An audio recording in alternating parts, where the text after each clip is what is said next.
Characteristics of an effective clinical instructor and Amarillo College clinical rules and regulations. And I don't know why I'm talking like an announcer at a golf tournament. So I'm going to stop that and just, well, go on. At any rate, here we've got a listing of the items needed. Feel free to pause if you need to make sure you've collected all these items or have these available. Otherwise, we'll get started here in just a few seconds.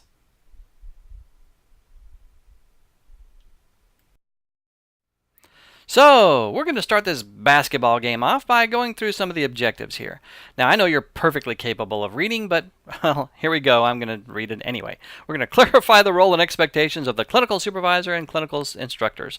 Going to discuss the characteristics of effective clinical instructors, outline some of the benefits of being in a clinical education site, introduce various student learning styles and learning domains, demonstrate the limitations of multitasking for students, emphasize the importance of accurate assessment, describe student privacy issues related to the FERPA law. I just like saying FERPA.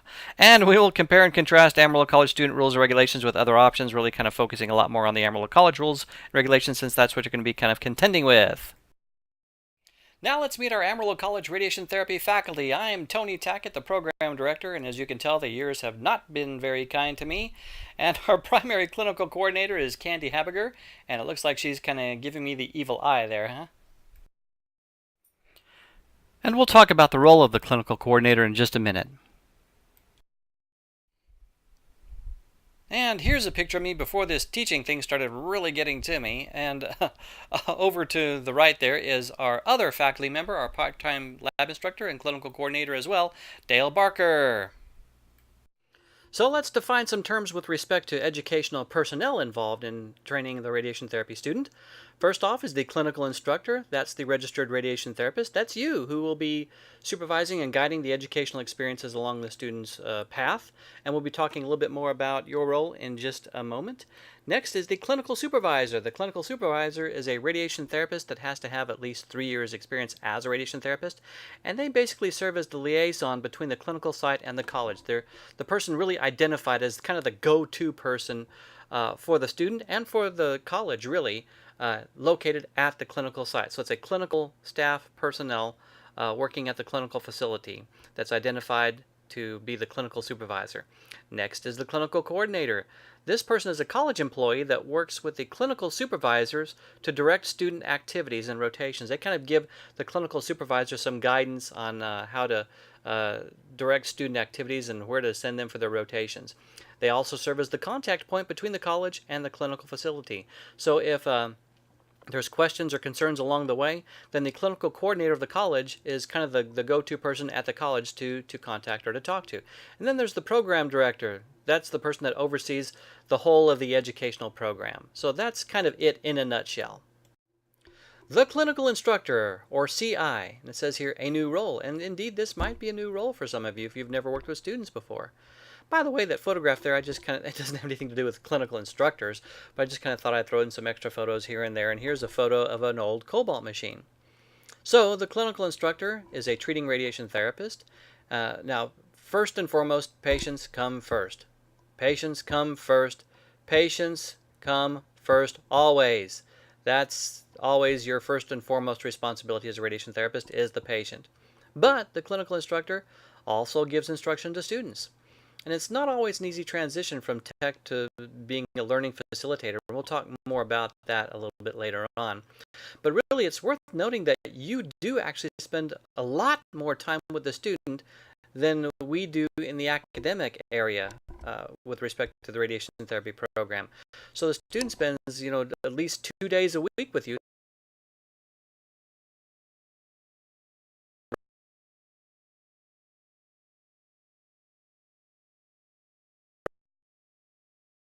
Which any way you look at it is more time than they spend in the classroom or the online academic classroom, as it were. Students will be given objectives for rotations, and we can share those with you as well. But students really are responsible for carrying around their objectives and knowing what those objectives are so they know what they need to be doing on any given rotation. Here's a nice little quote from one of the research articles I looked at. The quality of the educational experience of the radiation therapy student is directly related to the involvement of the staff therapist with the student therapist. We'll come back to that a little bit more later on. And as for the clinical supervisor, we'll send each clinical supervisor a short little video kind of outlining their role. Essentially, The role as far as the clinical instructor is concerned of the clinical supervisor is to act as a liaison between the college and the clinical facility. That basically means that if the student has questions about like where they need to be for their rotation, like are they going to be in the sim area or the linear accelerator, then the clinical supervisor will give direction with respect to those kinds of questions. Additionally, if the clinical instructors have questions about where students are supposed to be, or if they've got concerns about a student, then the first go-to person is the clinical supervisor, and then we can move up the chain, so to speak, to the clinical coordinator and program director if more direction is requested or needed.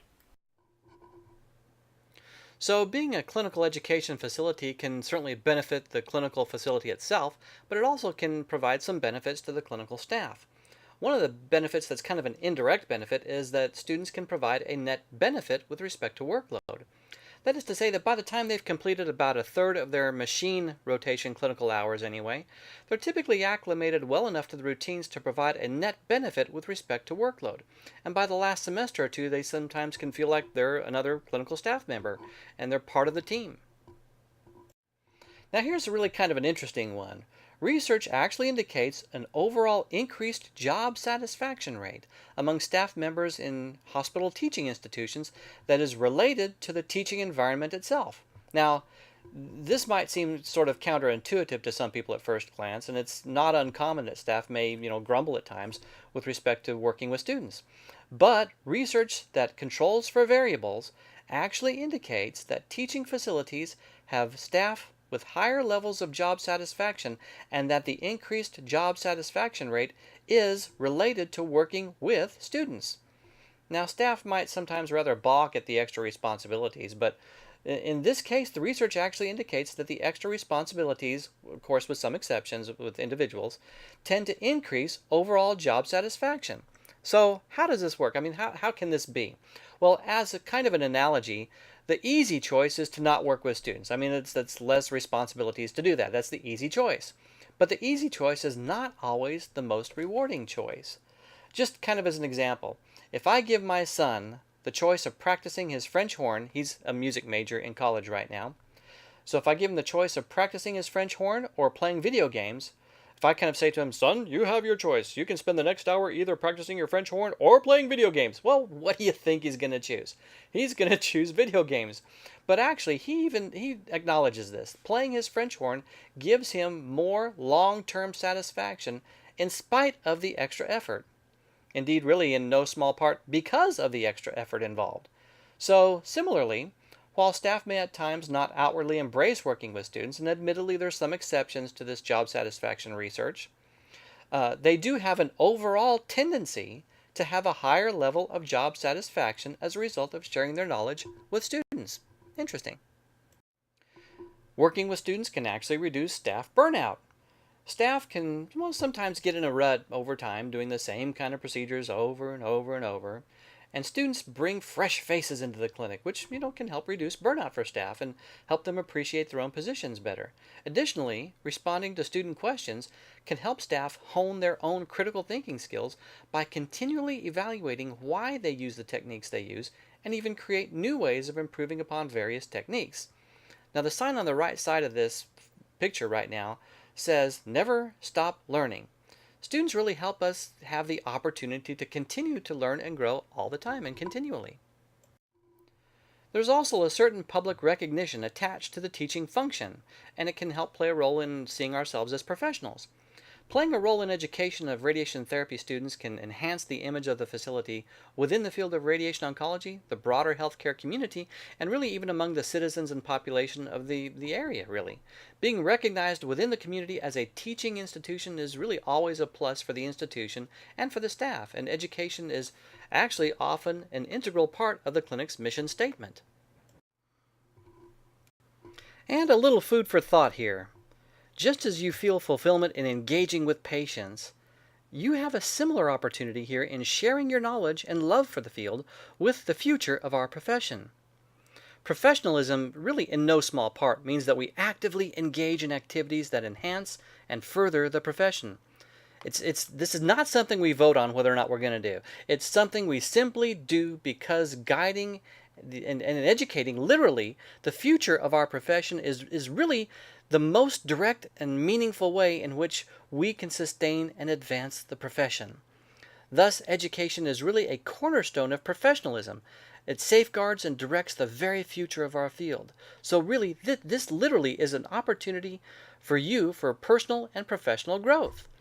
And just like we tell our students, and we really do emphasize this, that they are ultimately responsible for their own education, it's really up to you to take advantage of this opportunity to work with students and to learn and grow from and with the students.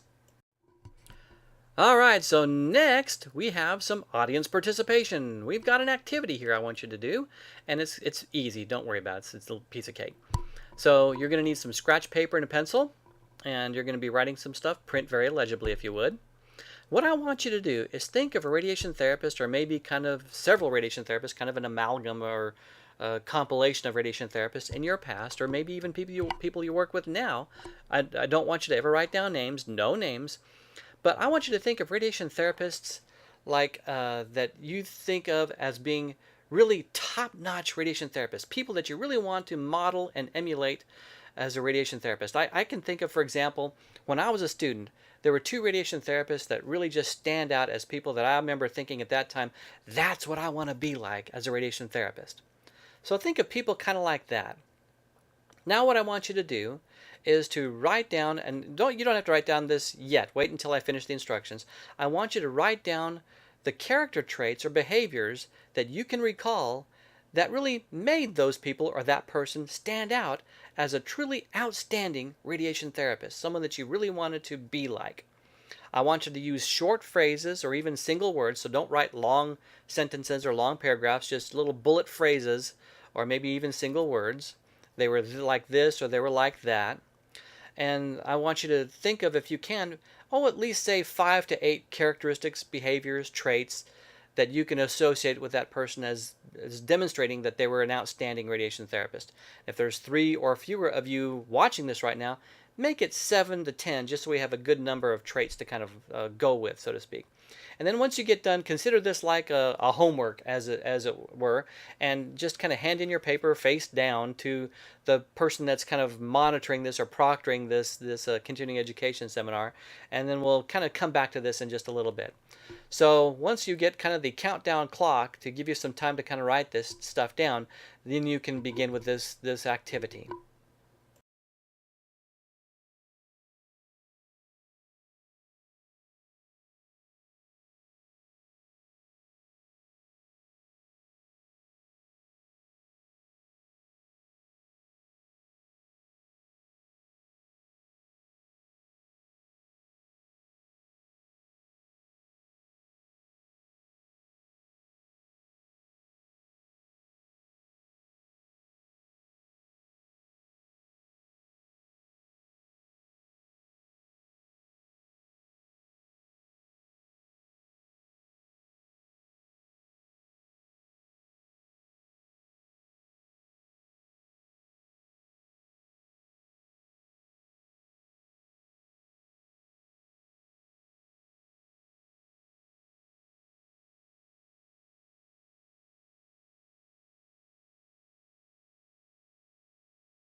Okay, so sit tight on that activity for just a little bit. We will come back to that in just a couple of minutes. But first, I want to give you some background about teaching and learning styles, as this is going to relate to that activity you just did. Now, before you can develop a teaching style, you need to think about student learning styles. And using some educational jargon here, we've got 3 domains of learning: the cognitive domain, the psychomotor domain, and the affective domain. And it takes success in all 3 domains to be a competent therapist. Now, what is meant by cognitive, psychomotor, and affective? Well, students in the radiation therapy program curriculum are required to gain information and be tested and evaluated really over the cognitive domain, the affective domain, and the psychomotor domain. The cognitive domain, the first one listed there, you can think of that as really being essentially textbook knowledge or classroom kind of knowledge, academic kind of stuff. If you think about the information that you were asked on your ARRT exam, the registry exam, that's pretty much or mostly cognitive kinds of skills and cognitive kinds of knowledges. The affective domain, well, that's a little different. That's more or less relating to attitudes, feelings, beliefs, values, judgments, ethics, communication skills are included in the affective domain. Really kind of what we collectively refer to as soft skills that are required to be an effective communicator with respect to patients and interacting with everyone around you. The psychomotor domain is basically technical skills or clinical skills, really like physical movement skills. If somebody has a good sense for being able to move the pendant and the console and operate the console, move patients around effectively and get them lined up really quickly and easily, then they have good psychomotor skills. So those are more the strict clinical skills, really. So that's really kind of what's meant by the cognitive, affective, and psychomotor domains. Okay, so now coming back to that activity you just completed a couple of minutes ago, here's what I want you to do. I want the proctor, the person that's kind of running the show, to pick up all those papers that were submitted face down and maybe shuffle them around a little bit. And I want that person to then to start reading all of those items that are listed about the effective or good role models for radiation therapists. And I want you to, after each thing is read, after each little item, bullet phrase is read, I want everyone to kind of discuss briefly and agree as to whether or not that statement would fit into the cognitive area, the affective area, or the psychomotor area.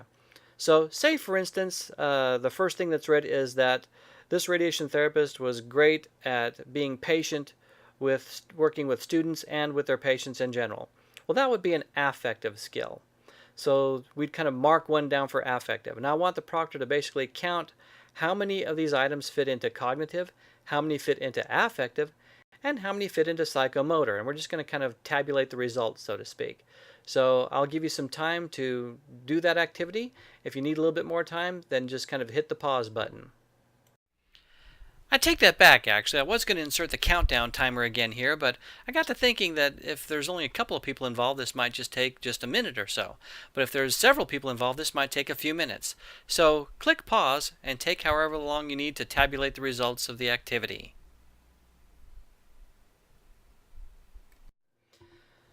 Okay, so I've been doing this activity near the very end of the program for my students every year for the last decade or so, and every single time we get the same result. And while there may be some clinics that get a little different result, I'm going to assume that you guys probably got the same result that I get every year with my students, and that you probably saw a lot more little marks in the affective domain than you did in the cognitive or psychomotor domains. So what does that mean? Does that mean that you don't value the psychomotor skills, the clinical skills, or the textbook knowledge that therapists have? Well, of course not. What I think that this means, and what we've kind of figured out in our discussions with past students, is that you basically, I think, assume that a radiation therapist is going to have the textbook knowledge and the clinical skills to be able to do the job. But what is it that you really value that makes a therapist become somebody that's not just an ordinary radiation therapist, but an extraordinary therapist? What is it that really makes you really look up to a radiation therapist? It's not just the psychomotor or the cognitive. Again, you assume that those skills are intact and that they're there. It's really the affective skills, the people skills, the soft skills. How do they treat their patients? How do they work with other people around them? How do they work with students? Those are the things that you value, or that radiation therapists tend to value, that kind of makes a therapist from becoming ordinary to becoming really the cream of the crop. So I really want to emphasize this, that the point of this activity is to demonstrate to you that really what is it that students are going to be looking up to you for. They're going to assume that you're technically adequate. They're going to assume that you've got textbook knowledge. But what is it that they're really looking for as a role model? It's the people skills, the affective skills. How do you work with the patients? How do you treat the patients? How do you work with the student? How do you communicate with the student? How effective are you communicating with the student? That's what the students are going to look up to. That's what they're going to really view you as a role model for. So the students do look up to you as a role model. You are a role model for the students. And you had role models when you were a student. There's people you looked up to as a therapist, others maybe not so much. But yeah, those ones that you looked up to, you really looked up to. And indeed, in some of the research that I was looking through in preparing this presentation, one of the papers stated here, if you'll allow me to kind of geek out for just a minute, I want to talk about something I've been researching a little bit lately called mirror neurons. And let me read from one of the articles that I researched about mirror neurons. It says, you see a stranger on a video crash their car, like a YouTube or something. They crash their car, and you immediately flinch in sympathy. We've all experienced that, right? Or you're watching a race, and you feel your heart racing with excitement as the runners vie to cross the finish line first. Or you see a woman sniff some unfamiliar food and wrinkle her nose in disgust.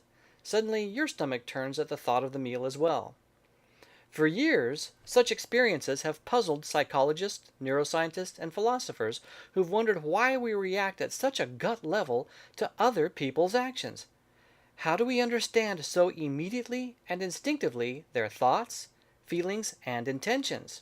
Well, now, researchers believe that a discovery called mirror neurons might provide a neuroscience-based answer to those questions. Mirror neurons are a type of brain cell that responds equally when we perform an action and when we witness someone else perform that very same action. So now let's take a look at a more or less definition of mirror neurons. A mirror neuron is a neuron that fires both when a person acts and when a person observes the same action performed by another person. Thus, the neuron mirrors the behavior of the other, as though the observer were itself acting. And then from another part of the paper, it says, imitation is the fundamental mechanism of human behavior. So what does this mean? Well, we've all heard the expression monkey see, monkey do, but you know, it's actually really true. Students will pick up on and mimic the behaviors they see in the clinical setting.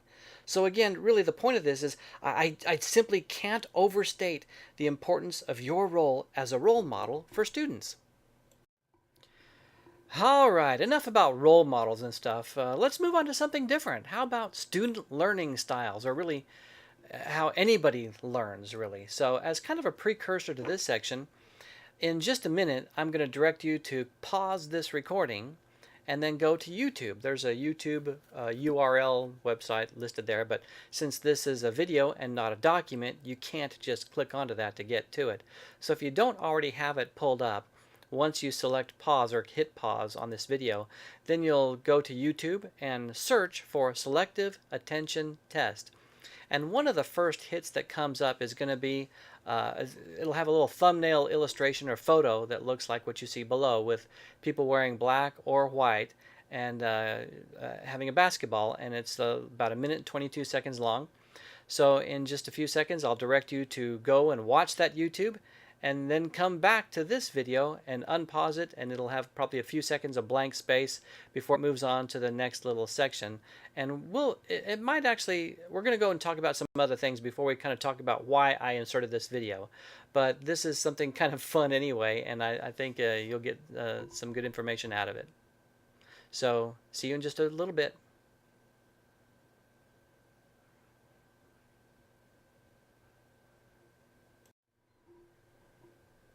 So a little change of pace now.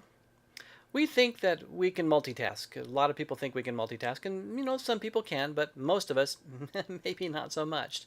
So to kind of demonstrate the weaknesses about our abilities to multitask, for most of us at any rate, I want to do a little test here and see how good you are. So once we go to the next screen, you're going to see a word, and what I want you to do is, as soon as you see that word, I want you to shout out as fast as you can the color of the word. Not the word itself, but the color of the word. So right there we've got the word color in purple. So you would say purple as fast as you possibly can.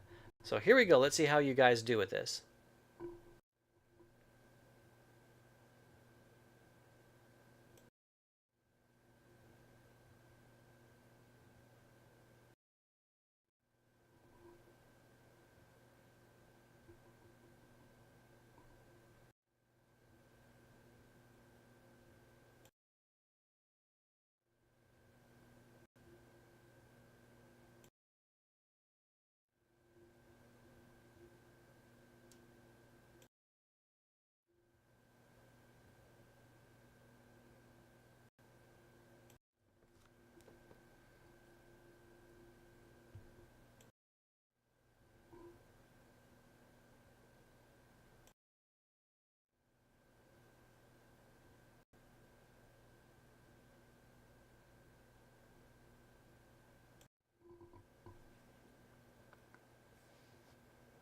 Okay, so if you're like most people, your brain probably went into a little bit of a jam there where you saw the word and probably wanted to say the word rather than the color that the word was written in.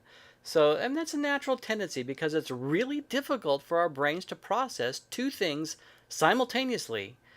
So it's a real challenge for us to do. So let's give it another go, except for this time, well, again, I want you to say the color of the word that you see, or even sometimes just the letter that you see. So you'll either see a letter or a word.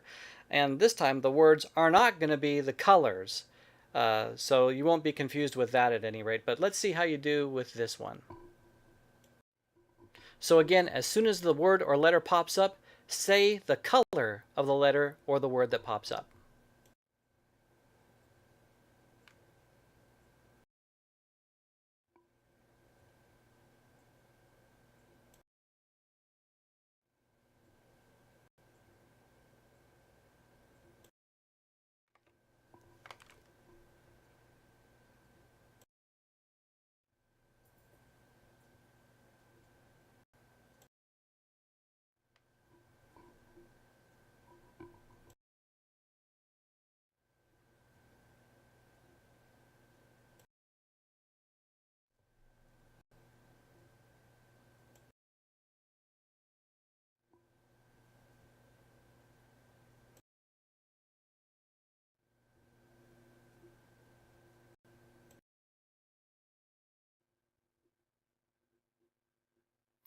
So since you didn't have the words conflicting colors with the colors themselves, I bet you probably did a little better on this one.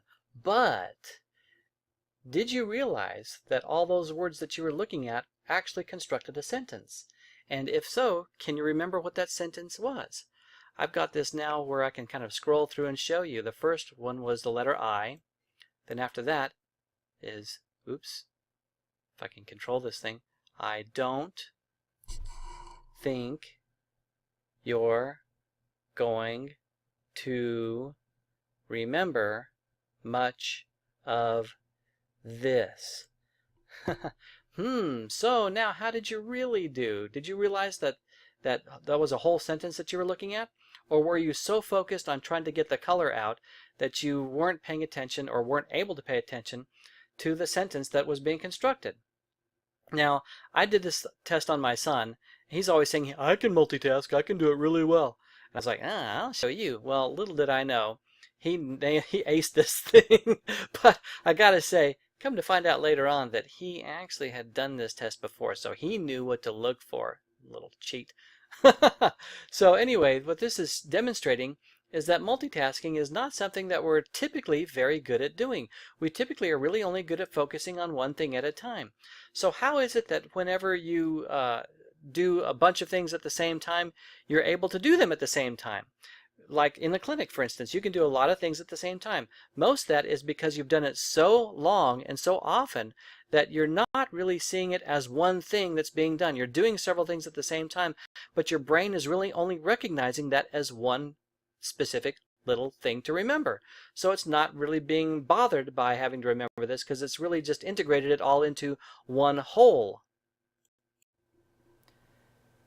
And as it turns out, people who multitask the most are typically the least effective at being able to do it. A 2011 study entitled A Decade of Distraction: How Multitasking Affects Student Outcomes also found a negative relationship between multitasking and overall GPA, or grade point average. Analyses from this study revealed that using social media and texting while doing schoolwork were associated with lowering of GPA. To me, that sounds kind of like a no-brainer, but some people really think they can multitask, but really, typically, we're just not very good at it. Students tend to learn through what's referred to as a pieces, parts, wholes pattern. Have you ever noticed how new students seem to be really narrowly focused, how you just want them to kind of step back and see the big picture, but they just can't seem to be able to do that? Well, that's simply because they can't. Any new learner isn't going to be able to see the big picture very well because the first step in learning typically involves rote memorization of little bitty pieces of information. So, it's really hard for students sometimes just to kind of keep up with all the stuff that is in the radiation therapy curriculum with respect to memorization. They just have to memorize all these little bits and pieces and stuff.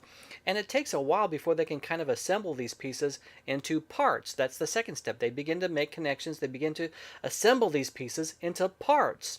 And they have a little better understanding of the parts than they do of the pieces. Just to give you kind of an example of this, I remember it's kind of embarrassing, actually. I remember back in anatomy class, I had the hardest time at first remembering which side of the large colon or large intestine was the splenic flexure and which part was the hepatic flexure. And then as I looked at this more carefully and over time, I made the connection. Oh, duh, the splenic flexure is on the same side as the spleen, and the hepatic flexure is on the same side as the liver. I mean, duh. But, that's an example, a classic example of, at first I was looking at it as little bitty separate pieces, and then I was able to see it as connected to something a little bit more holistic. So that's the first step, rote memorization of pieces. Then the second step is making assembling some of these pieces into parts. And then finally we can integrate this better into whole connections. This is where students connect all the parts to make wholes. And this really represents integration. And that's, once a student is able to integrate knowledge and information, that's where they can see all of the steps as being just one large whole. And that's where you are. You can do all these things. You can multitask, or what seems like multitasking, because your brain is really acknowledging or recognizing all these things, again, like I just mentioned, as one large whole instead of a bunch of separate individual little bitty pieces. But students just aren't there for a while. And our academic pattern, I'm going to talk a little bit about this later on. Sorry, I got a phone call interruption there. So at any rate, our academic pattern really does kind of follow this pieces, parts, wholes pattern, if you will, really, where in the first semester we give them a little bit of information about pretty much everything. And then in subsequent semesters we kind of tease that apart and help them make better connections by having had access to that information before and learning more aspects of those bits of information. And then towards the end of the program, we really kind of integrate it into larger wholes as we get them ready for their exit exams and the registry exam and for the clinical readiness as well. In addition to all that, there's different learning styles for different students. Some students are visual learners. They like to see what they're learning. Other people are auditory learners. They hear it and they are able to integrate it pretty well. Other people are kinesthetic. They're doers. They just learn by doing it. And many of us are actually kind of combinations of these different styles. But just because somebody, well, if there's somebody that's a kinesthetic learner, they're probably going to do really well in the clinical stuff right away. But just because somebody maybe is a more auditory learner doesn't mean that they're not going to be good in the clinic. It just might take them a little more time, but they might be able to integrate it more thoroughly over time. So don't form a negative opinion of the student based simply on their differences in their learning styles. A student might be kind of shy or timid and maybe not jump right in right away, and we might be thinking to ourselves, oh, that person's just not really showing like they're interested in what's going on at all. Now, we certainly do want students to get involved as soon as possible, but simply being a little on the shy side does not necessarily equal that they don't care about what's going on. I guess I can kind of relate to this. I'm a little bit more of an observer and watcher kind of personality rather than a jump right in there kind of person. And I'm also not really a kinesthetic person. It really kind of takes me some time to learn physical skills. But once I get the hang of them, I really do quite well. It just takes me longer in the beginning is all. Students also sometimes get what they perceive to be conflicting messages from us. We tell them patient safety, patient care, be safe, be safe, be safe. And then we tell them jump in, don't hesitate, get right in there. So students can sometimes have a really hard time kind of walking this seemingly contradictory tightrope of messages that they get. Students are also sometimes kind of scared or intimidated by the equipment. I mean, they're afraid of breaking the equipment or hurting the patients. I distinctly remember in my observation before I got accepted into the radiation therapy program, the first time I walked into a vault and saw a LINAC, I was like, oh my gosh, that's a big, big, expensive piece of equipment. I don't know if I can do that. I just don't know if I can do this. Then I thought to myself right away, and it really helped me. I thought, a car is a big piece of equipment that can be dangerous if not operated safely and effectively. And this radiation therapy training program is a lot longer training than what my driver's education classes were. So that made me feel a little better and more secure about doing that. And I relate that story to students as well, so that maybe they won't feel as intimidated by the equipment. So let students operate the equipment in safe conditions, especially early on, before they even get acclimated to the machine and the pendant itself. Let them set up the room between patients, get them familiar with the room, and these are in their objectives actually.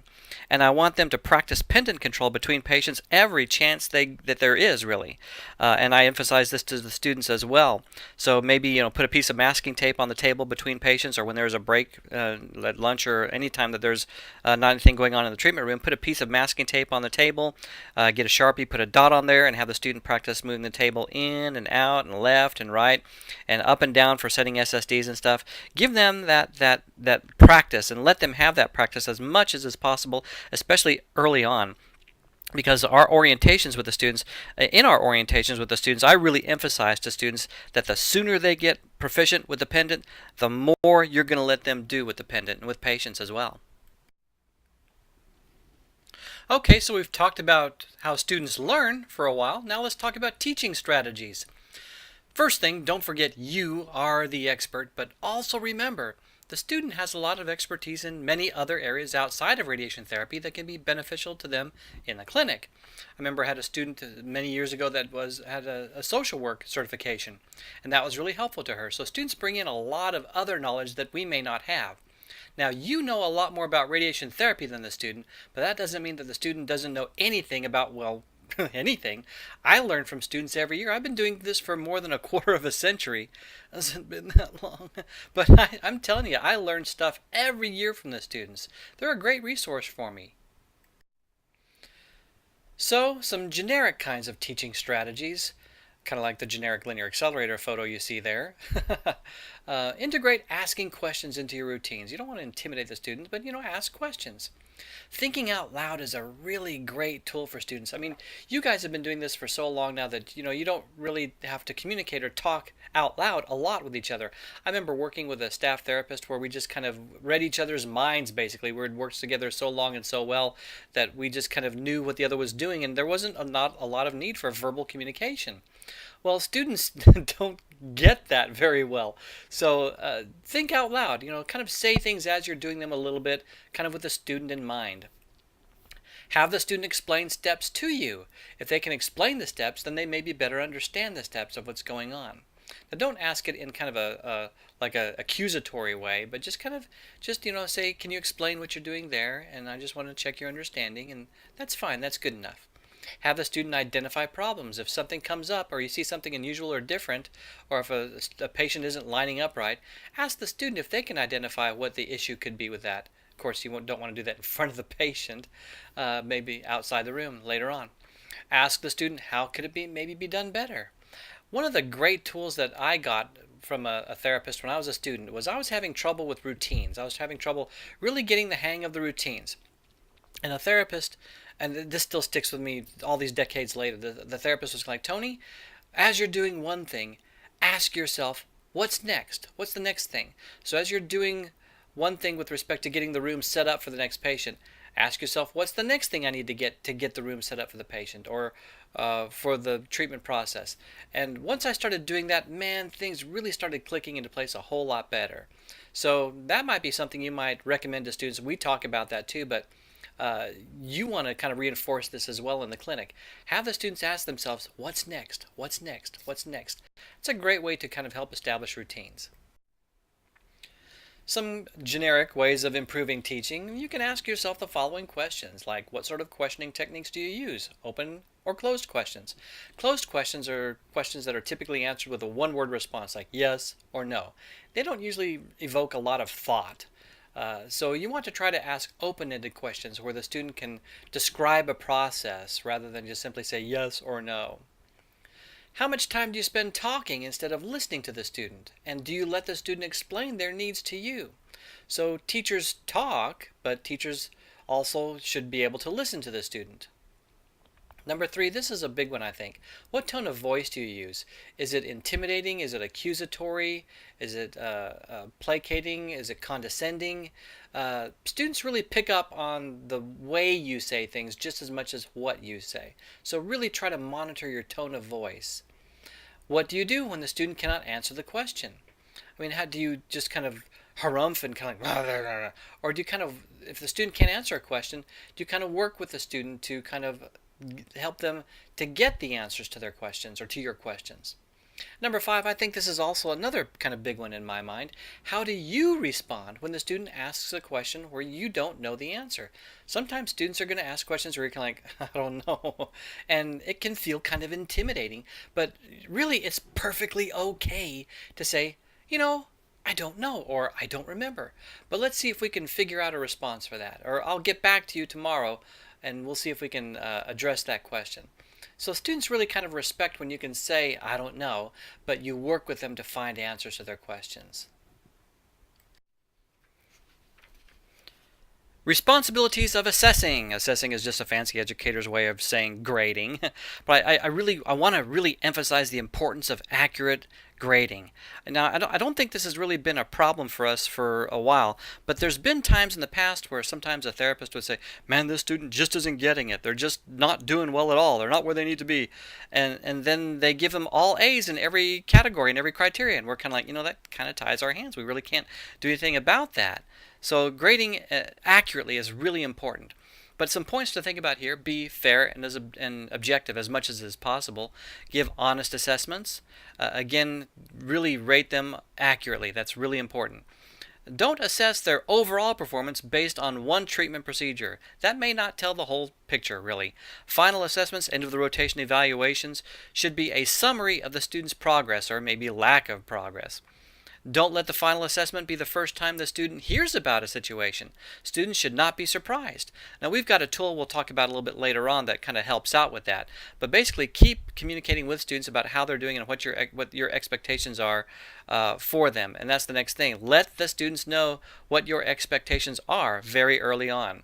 And when you do grade, focus on behaviors rather than their personality. Comments should never be personal.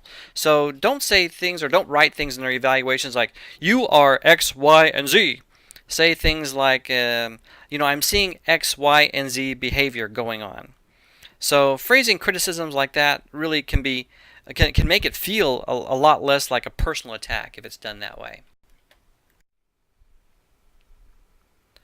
Record keeping. I'm going to skip to the bottom of this frame right now and talk about rotations. I've been mentioning rotations. It's worth mentioning that students typically have 3 clinical rotations per semester. This can vary a little bit from facility to facility, but by and large we go with 3 clinical rotations per semester. Each rotation lasts about 4 or 5 weeks, kind of depending on the semester. Again, this can vary, especially with distance sites. But at the end of each rotation, in other words, on a semi-regular basis, typically about 3 times a semester, a student is going to get evaluated formally. And these evaluations are going to be done online. We'll send you a short tutorial on how to access this information. But with respect to record keeping, we really don't specifically require clinical instructors to keep specific records about students, basically. You do type in those evaluations at the end of the rotation, but you really do need to be able to give examples of things that you see. If you have positive comments to give to students, and we really want to reinforce that positive information and positive comments are great for students to hear. They need to hear that. They need to know where they're doing well. If they have negative constructive criticisms, then those need to be commented on as well. So you need to be able to give examples of things that you see. So while you don't specifically have to keep records, you have to be able to do this at the end of the rotation. So what we recommend is that you maybe just simply take notes as you see things going on that are things you want to comment on either negatively or positively about a student. Take some notes, and maybe at the end of the day type it up real quick in an email, send that email to yourself, and just kind of keep that as your documentation, so to speak. But you want to make sure that your records, whatever methods you use for records, are safe and secure, and they're not something the student or anybody else can have access to. So if you take hand notes, then take them home with you and throw them in the trash or something. But that's really all I have to say about record keeping. Okay, let's talk about different teaching styles that students might see, different clinical instructor styles that students might see. There's the slave driver clinical instructor, the unconcerned clinical instructor, the intimidator clinical instructor, the socialite clinical instructor, and the effective educator clinical instructor. So the first stereotype to talk about is the slave driver clinical instructor. This is the type that pushes students to their limits in a negative kind of way, and they're just basically telling the students what to do, when to do it. I don't care about any of this critical thinking, just do what I say or else.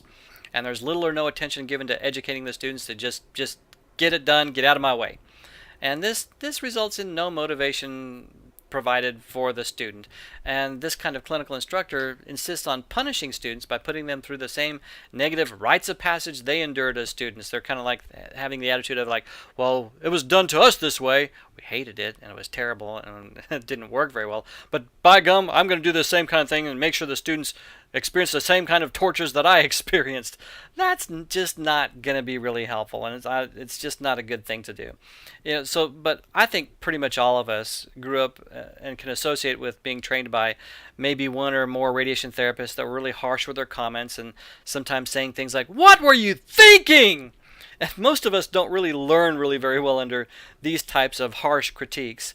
And we don't tend to remember those kinds of therapists either with any kind of fondness, really. So instead of barking out to students, "What were you thinking?" Although, honestly, if a student does something that's just really reckless, you do need to get their attention. You got to get their attention. But by and large, instead of saying, "What were you thinking?" maybe ask something like, "Well, can you tell me about your thought processes as you were doing such and such?" Or maybe something like, "Can you think of anything you might have done a little differently there that might work better?" And maybe at the end of each day you can ask students things like, "Well, what did you see today that didn't quite make sense to you or that you weren't really clear about?" I think those are more helpful thought processes for students. Then there's the unconcerned therapist who just doesn't have time to assist students or doesn't want to make the time to assist students. And they tell them things like, "If you want to learn, just get in there and do it. Otherwise, get the heck out of my way." And this type of person oftentimes is kind of there just to do the job and go home. And maybe they see their job as a job rather than a career, which is, I can go on a rant about that, but bottom line, not very professional in their demeanor, so to speak. And of course, this kind of person results in reluctance on the student's part. The students don't want to ask this person questions because they're not going to get any answers out of this person. They're just not going to be very helpful. They just are unapproachable to the students. And always try to think of this from the student's point of view. Remember back when you were a student, how did you feel about people who were like this when you were training in radiation therapy? How did you feel about people that were the kind of intimidator personality? You don't want to be kind of seen by students like that. So this is not a very helpful kind of stereotype for students. Then there's the intimidator. This one actually reminds me a lot of the slave driver in many ways. This personality type, or stereotype anyway, always wants to establish a pecking order with them on top and the students always at the bottom. This type of personality always finds fault with the students' work. It's just not good enough. It's just not good enough. You're not doing it right. You're not doing it right. And like the slave driver, they want to perpetuate that rites of passage so they can continue to intimidate students. And they feel their authority is challenged if no correction is made, or is actually somewhat intimidated by the student at times. Sometimes this personality is kind of overcompensating, basically. Sometimes they want to intimidate the students because maybe they feel a little intimidated for this reason, that reason, or the other reason by the students themselves. And of course, this personality type results in student frustration as well, just not very helpful. Then there's the socialite. This person, in their stereotypical personality anyway, is very focused on making sure that they're friends with the students. And while you can be friends with the students, but don't forget you're also their supervisor with respect to grades. You don't want to establish a negative pecking order like we've talked about earlier, but you do want to make sure that you can maintain a professional distance with respect to grades. So this socialite person can be reluctant to do that effectively, basically. They're reluctant to instruct, reluctant to even criticize. They don't want to offend. They don't want to hurt feelings. And it really can be very difficult sometimes if there's a student that has a great personality and they get along well with staff and patients, but they're just not getting it technically. Boy, it hurts sometimes to grade them effectively, to grade them accurately, really. It can be a difficult thing to do, and we all don't want to hurt and offend people. But this behavior can result sometimes in students often receiving a positive reinforcement of bad habits. If you don't give them those accurate assessments, then they're not going to change their behaviors. Then, of course, there's the effective educator. This person finds time to instruct, is skilled at utilizing the opportunities to instruct, and they have a genuine concern that's evident to the students. They're patient, but not placating. They also create an atmosphere that's comfortable for questions for the students, and that's when learning occurs, when the student feels safe to ask questions. There's a little saying here, students don't care how much you know as much as they know how much you care. So the effective educator shows the student that they care. That's really a key. Next up is the Family Educational Rights and Privacy Act, known as FERPA. Again, I just like to say FERPA. You can think of FERPA really as being the HIPAA for students, kind of the privacy rights for students. And any student enrolled in a public college or university has certain privacy rights. Now, we can publish things like their name, address, phone number, email address, and stuff, but there's certain things that you cannot talk about.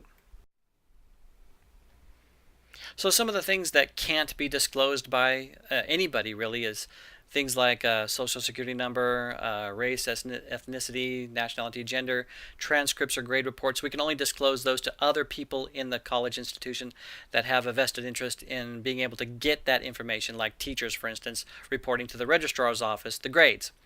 So basically, I think probably a good rule of thumb is if somebody calls up the student and asks about a student, all you should really do is just transfer them to the student and let the student say whatever they need to say, but don't you disclose really anything about the student. The only time you might could disclose information is, as you see at the bottom of the screen, is if there's a health or safety emergency.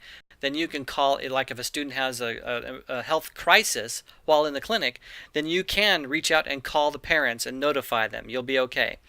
But you can't talk routinely anyway. You can't talk about things like if somebody asks when does the student graduate, how are their grades doing, things like that. So I got tired of putting images of legal symbols in these slides, so there's a picture of my dog. She's lost a little weight since then, but she's a cutie anyway. But how can FERPA affect a clinical instructor? Again, this is a big legal kind of thing, so you want to be careful. And our rule of thumb, again, you can talk about students' progress and grades and stuff to like the clinical supervisor, to the clinical coordinator from the college, or the program director from the college. But if anybody just calls in, like sometimes a parent may call in and say, how's my son doing? I'm paying for his schooling and I want to make sure that he's passing all the classes and doing well in the clinical stuff. You cannot disclose that information. Again, follow that basic rule of thumb. You can transfer him to the student and say, well, I can let your son talk to you directly about that. But you can't talk about anything like that. That's a big legal kind of thing. So just do be mindful of that. You can talk to, again, clinical supervisor, clinical coordinator, or program director. But great rule of thumb, don't mess around with talking about any aspect of a student's progress to anybody else. So I got a little tired of putting images of legal symbols on these slides, so there's a picture of my dog. She's lost a little weight since then, thankfully, but she's a cutie anyway. At any rate, how can FERPA affect a clinical instructor? Again, great rule of thumb. You can disclose information about a student to the clinical supervisor or clinical coordinator, program director, anybody that is a representative of the college, and the clinical supervisor is a representative of the college when they are discussing grades of students in the clinical setting. But otherwise, again, don't say nothing to nobody. Bad grammar. Don't say anything to anybody. So that's our rule of thumb. Just as kind of an example, sometimes I had the wife of a student a couple of years ago call, and she was asking, I couldn't get information from my husband, but I need to find out when he's scheduled to graduate. I'm under the impression that he only has just this semester and then he'll be done. Well, the student was just in their very first semester of the program, so they still had a ways to go. So I could not directly address that, because that's talking about information that's related to a student's progress, basically. So what I did is I told her that I couldn't disclose that information, but I did tell her that that information is published on our program website, and I gave her the program website, and she basically said you can look it up yourself. So food for thought, or essentially generalized comments for now. Be mindful of your use of jargon with new students. I remember in my first semester in radiation therapy school, the teacher kept talking about these things called port films. And finally I raised my hand about halfway through the semester and said, what's a port film? And the teacher was like, oh gosh. And the other students were like, I'm so glad you asked, because I didn't know either. So this whole other new language that the students haven't picked up on yet. So be mindful of that. Next, don't get caught up in gossiping around the student, because gossiping is kind of a mirror neuron kind of thing, so the students can pick up on that and start gossiping themselves, and I don't think you want that to happen. The next one essentially says, you know how if you've raised kids, then you know this. Sometimes a kid will go to one parent and ask for something, and that parent says no. And so what does the kid do? They go to the other parent, trying to play both angles, so to speak. So sometimes students will try to do that kind of thing as well. Be aware of that. Don't let it happen. Don't let them get away with it. The next one is a comment from a past student who said, the most fair clinical instructors expected me to learn and showed me that they cared about my progress. Enough said. Next, tell the student right away as something happens, not only at the end of the rotation evaluation. So a lot of times students are kind of like, they'll see their evaluations at the end and kind of like, I didn't know that was a problem. If I would have known that was a problem, I'd have done something about it and tried to change that behavior weeks ago. So let them know right away, as soon as you get a chance, that something is going on that needs to be corrected. And the next one, don't correct a student in front of the patient or other staff or other students. Do it in a private setting, if at all possible. But that's not a professional thing to do in front of other patients or other staff or other people around. So just do it kind of one-on-one.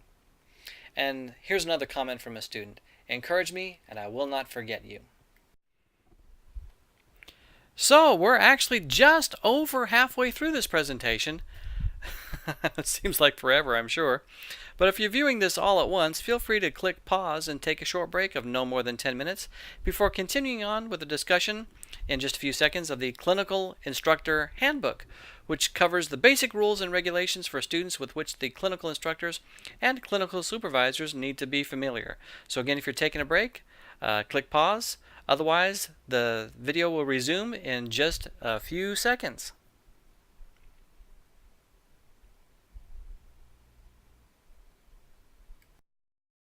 So let's talk about the Clinical Instructor Handbook, shall we? This handbook goes over a lot of the basic rules and regulations for our Amarillo College radiation therapy students in your clinic. And you really need to have the printout of this handbook with you as we go over this video. That said, there's also a digital copy available for you that the clinical supervisor for your facility has that they can distribute to you. And the digital copy is handy because you can kind of scroll through here, and if you have I don't know how it works on a Mac, but on a PC, you can just kind of go through, and if you want to review, for instance, say the absence notification policy, you can just put your mouse cursor over where it says absence notification, hit the control button and click, and boom, takes you right to where the absence notification is. So that's kind of neat and kind of handy. And we advise that a hard copy of the Clinical Instructor Handbook be located at every treatment area where students are rotated, for instance, the simulation area, linear accelerators, and so on. But they don't have to be located in other non-radiation therapy areas like the reception area or through the dietitian area or other areas where the student may get a rotation during their training in our program. Of course, the purpose of the Clinical Instructor Handbook is to familiarize clinical staff with commonly seen policies and procedures for our radiation therapy students. And, really familiarity with the rules for students in the clinic is vitally important with respect to better managing students and to have a more effective working relationship with the students. The students themselves actually have a much longer handbook that we go over. It takes us like about 10 or 12 hours to go over this stuff for the students, so they get the whole ball of wax. But this is all the commonly seen stuff that you'll see and encounter with the students in the clinical setting. And while, of course, the focus of this will be on Amarillo College radiation therapy rules and regulations, of course, a lot of this will apply to radiation therapy programs, accredited radiation therapy programs all over the country. Of course, communication between the student and the staff members is really important with respect to establishing effective working relationships. But if there's a problem, concern, complaint on the part of the staff about a student, really the first person the staff member should go to with that concern, complaint, criticism, whatever, is the student themselves. Hopefully that can quickly and easily resolve any issues.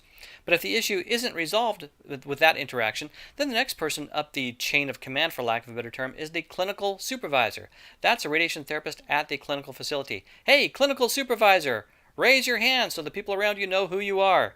Feel embarrassed. That's it. There you go. All right. If the issue still isn't resolved after discussing with the clinical supervisor, then please contact Amarillo College Clinical Coordinator Candy Habiger, and hopefully we can get the issue resolved there. Candy's going to contact me as well, and we'll see what we can do to resolve the issue quickly, easily, and effectively. Student supervision. Yes, students need to be supervised. WTF, which of course we all know stands for why the face. According to accreditation guidelines, students may not perform any direct patient care procedure, which is defined as a procedure in which on-hands, or I would say hands-on, care or treatment is given to a patient, and or any procedure that requires energizing a treatment or fluoroscopic unit without direct supervision from a clinical instructor or faculty member. So that includes also things like morning warm-ups, morning quality checks, adjusting peripheral devices like IV and oxygen. Kind of a basic rule of thumb is if there's a patient involved or if there's machine parameters involved in being checked, then the student cannot do that without a therapist being in the room with them.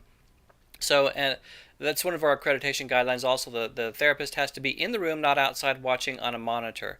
So just to give you kind of a scenario, if, say, for instance, as a radiation therapist, you have to run to the restroom and you say, hey, why don't you go get Mr. So-and-so and put him on the table and I'll be right back. Well, the student can go and get Mr. So-and-so. The student can walk him in and lay him down on the treatment table, but they can't actually engage any machine movements until the therapist is there. Now, they can do things like that if the patient's not there, like they can practice with machine table movements and whatnot. Especially early on, they'll need to be doing a lot of that. But if there's a patient involved, then they can't really do anything except for get the patient on the treatment table unless the therapist is in the room with them. One of the things I really try to emphasize with the students is dependability, and attendance is really important with respect to dependability. So we have a lot of attendance rules and regulations. In short, for right now, clinical schedules, including the times and days and dates for the rotations and the semesters, are going to be coordinated between the clinical supervisor and the college in advance of each and every semester. And please tell me that everybody knows this movie reference. If you don't, then I'm going to feel really old. So the first thing we're going to talk about with respect to attendance is makeup time. Now, when you type into a search engine for images and whatnot, makeup time, this is the kind of stuff you get. Not what I was wanting or expecting, but okay, whatever. Here's our basic policies with respect to makeup time. Now, if a partial day is missed, over on the left side there, now we need to define the term partial day. A partial day is less than 4 hours of time missed. Like if the student misses, say, 2 hours because of a doctor's appointment. That's a partial day. They can make up that time at any time. They can come early, they can stay late, they can take shorter lunch, etc. They can do these kinds of things to make up that time, so long as there's always something valuable or worthwhile to do when they come in. They just can't stay until like 10 o'clock at night just kind of, making up time if there's nothing going on. And we'll talk about how that's documented later on in the timesheets. But they can make up that time at any time. And they really should make up that time at the rotation that they missed it at, if at all possible. Say, for instance, they missed 2 hours while they're rotated in the reception area. Then they need to make up that time at the reception area. Or if they missed it in the sim room, they need to make up that time in the sim room, if at all possible. On the other hand, if a full day is missed, now how do we define a full day? We define a full day as being 4 hours or more. And if that's the case, they must make up a full day. So if a student misses 4 hours, they don't just make up 4 hours, they make up a whole day. If they missed 5 hours, they make up a whole day. If they missed 6 hours, a whole day, and so on. And here's kind of the catch. The students can only make up those missed days, whole days, at designated makeup days that occur near or at the end of the semester. Near the beginning of each semester, we'll send you a clinical rotation schedule that includes things like days of the week the students will be there, times they're expected to be there, holidays, and when the semester begins, when the semester ends. It'll also include some designated day or days near the end of the semester that are allotted specifically just for makeup time, for making up these whole days missed. Now, let me give you a little bit of background as to why we do things this way. About 10 years ago, I was really scratching my head to try to come up with some sort of effective way of enforcing makeup days and getting students to come and show up on time and be dependable. And I really kind of in frustration just asked the students, well, what do you think would be a good makeup policy? Well, you know what? The students came up with this great idea. They said, how about if you give us like a day or a couple of days maybe at or towards the end of the semester, right before final exams, where we get off and we don't have to go to clinic. And if we don't miss any days during the semester, then we get that time off. And we can use that time to study for finals, which we really desperately need to be doing. But if we do miss some days or a day, then we can use that clinical makeup day that's scheduled near the end of the semester right before finals to make up that time. And that's kind of a penalty for us because we don't want to have to do that right before finals. So that motivates us to come to the clinic during our regularly scheduled time during the semester. And I was thinking to myself, you know what? That sounds like a pretty good idea. And we've been doing it for about 10 years now, and it really works out a lot better than anything else we've tried. Now, there are some exceptions to having to make up this full day. Exceptions to having to make up a full day at the end of the semester during those designated makeup days include if the student's at a non-radiation therapy rotation, for example, if they're in nursing or reception or something really outside the machine area or dosimetry, then they don't have to wait until the end of the semester because it's not that big of a deal to kind of insert them in anywhere along the line. Also an exception if the student has a prolonged illness, like if we only have like 1 or 2 makeup days at the end of the semester and the student misses, say, 4 days because they have a severe illness or hospitalization, then we can kind of waive that and we'll figure it out, we'll work it out. Also, if the student is traveling to a commuting rotation, that is, if they have to travel 75 miles or more to get to their rotation, then we don't want to have to make them wait until those special designated makeup days near or at the end of the semester. They can make up those days anytime they can find whole days to come and make those whole days up. They still have to make them up. They just don't have to do it at those designated makeup days at or near the end of the semester. And of course, the ever popular other extenuating circumstances, which we want to be really the exception rather than the general rule. It's always challenging for schools to find a real workable makeup policy. That's always a challenge. And different schools, of course, have different policies and different ways of trying to deal with makeup time and trying to be fair as much as is possible. And we've tried a variety of different makeup policies over the years as well. But this one has been working well for us for quite some time. And the last time we had an accreditation site visit, the accreditation team actually was really impressed with our makeup policy. And they wanted to use this policy in their own programs as well. So we feel like this is as good as there might be with respect to how to handle makeup times and incentivize students to come to clinic when they're supposed to be there. So that's our basic makeup policy. Again, just to kind of reiterate, if a partial day is missed, that's less than 4 hours, the student can make up that time at any time. They can stay late, come in early, as long as there's good stuff for them to be doing during that extra time.